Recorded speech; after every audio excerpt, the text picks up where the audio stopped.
Hello, it's Dawn. All right, getting lots of work done on a panga. But before we do that, our fishing videos from now on will be on a different channel. We're going to have them on Captain Don's Big Bait, Big Fish. Captain Don's Big Bait, Big Fish. And I'll put the link up here in the corner so you can see it. And hopefully you'll join me on those fishing excursions, because boy, we have fun out there in the panga. Okay, let's get to work on this one. Got a lot of work done here in the past several weeks. Some stuff I just got done here this past couple, 2-3 days.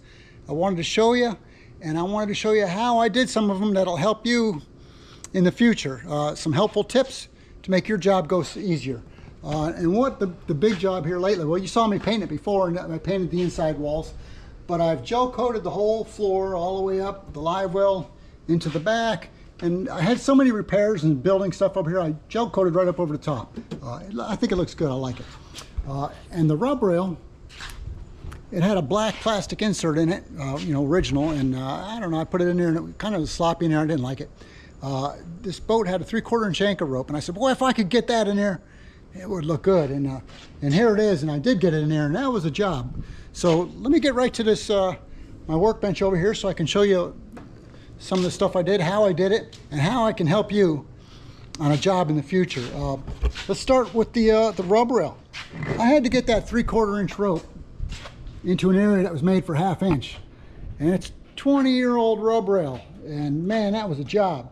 So hey, it ain't much to look at, but I made this tool, and you can see I ground down this wood, from small to big, and then a pipe here in the back, and I got that started there, and I would feed my rope through the pipe into the rub rail, and I kept working that all the way around, down around that rub rail, and it would push that little seam open and feed the pipe to the rope at the same time. It worked well. I'll bet somebody makes a tool for this that would work better. But I only had to do this once in how many years, so I'm not really worried about it that much. We gel coated the inside on the floor. I rolled it. I didn't spray it, I rolled it. And I wanted a certain color. I used white base. Gel coat without wax. I used white base, and I tinted it to get this cream color, like you see in the bucket, and like you saw on the floor in there. And the trick to that is, this is a good tip for you, if you're going to do a big job like that, where you're going to be using a gallon or more, especially, tint your whole gallon first. Because if you're trying to do it at a cup at a time or whatnot, you'll never match it. A little bit of tint goes a long way in gel coat. So by mixing a whole gallon, you got a whole batch the same. And that's why I'm showing you the big bucket. Tint it all. I used about 1.5 gallons, I think, on this job. The whole first coat, gel coat without wax. And that was yesterday. Let it sit overnight. I came out this morning, and I put my second coat down with wax. It brings up another point. It's 90 degrees here now. Summer's here. And I had to mix small batches to keep this stuff from setting up on me before I could get a roller tray done. So would I have liked to use a bigger roller? Yes. Did I? No. I used my small tray with my 4-inch roller, and I would mix 1 pint at a time. And you guys are going, you're crazy, Don, you're crazy. But when it's this hot like this, you just can't make big batches. And it wasn't bad. I mean, front to back, the whole thing, probably 30 minutes. Making my batches 1 pint at a time. Don't add your wax, your sanding aid, in the big gallon. Add it to your cup each time you mix a batch. Mix your sanding aid, your wax, mix your MEK. Usually on gel coat, it's about 10 cc's per pint. And because it's so hot, I would drop it down to 9 cc's, and that worked out perfect. Just as I was about getting my last roll down, it was starting to set up. So that worked out really good. The webbing solution, I got my neutral gel coat, is what you need to make a color, and my brown color, and I got them out, and my neutral gel coat had been around too long, couldn't use it. So we used All Grip.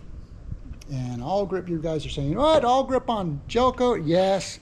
And even more so is, while that gel coat was still curing, right after I put it down, I want to spray my webbing solution on there now, not after it's set up, especially since I used more wax than normal. So All Grip, not All Craft.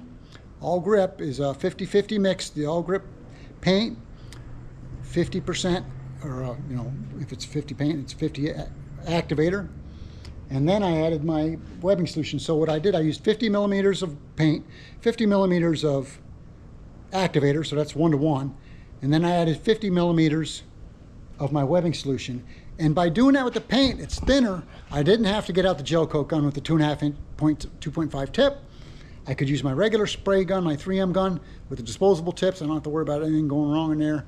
Put a 1.4 tip on there, which was bigger, but it really puts it out good, as you can see. I'll give you a little recap on that. And as you can see, that's really, that sprayed out beautiful. That's a nice web out of a 1.4 tip. And because I sprayed it on there while that gel coat was still, call it wet, not wet, but not dry, it's in there, and it's not going anywhere. It wears, that all grip wears like iron. It won't wear off. It'll stay for a long time. So that's where we're at. That's where the Panga's at. I got my rub rail all the way around. I'm really happy with the rope in it. I think that was just a nice look. I got some end caps coming. I'll cut them off and put the end caps on. We got hatches are going here, and I got a gel coat inside there. There'll be things going on inside there. I got a gel coat inside the live well. That's going to be a different color. Make my lid, and obviously, I'm going to start rigging this thing out tomorrow, maybe with the motor on there, and that's when I get to go over the exciting rigging news I've been telling you guys about a long time ago. It's taken me a little longer than I thought, but we're getting it done. Okay, I hope some of this helps you. If you have any questions, leave a comment down below. I check this all the time. I'm glad to help you any way I can. I'll answer your questions. And if you want to bash me on some of the stuff I did, that's okay too. Or tell me a way you did it, maybe it's better, and that's okay too, because I like to learn new stuff. All right, thanks for joining. Have a great day.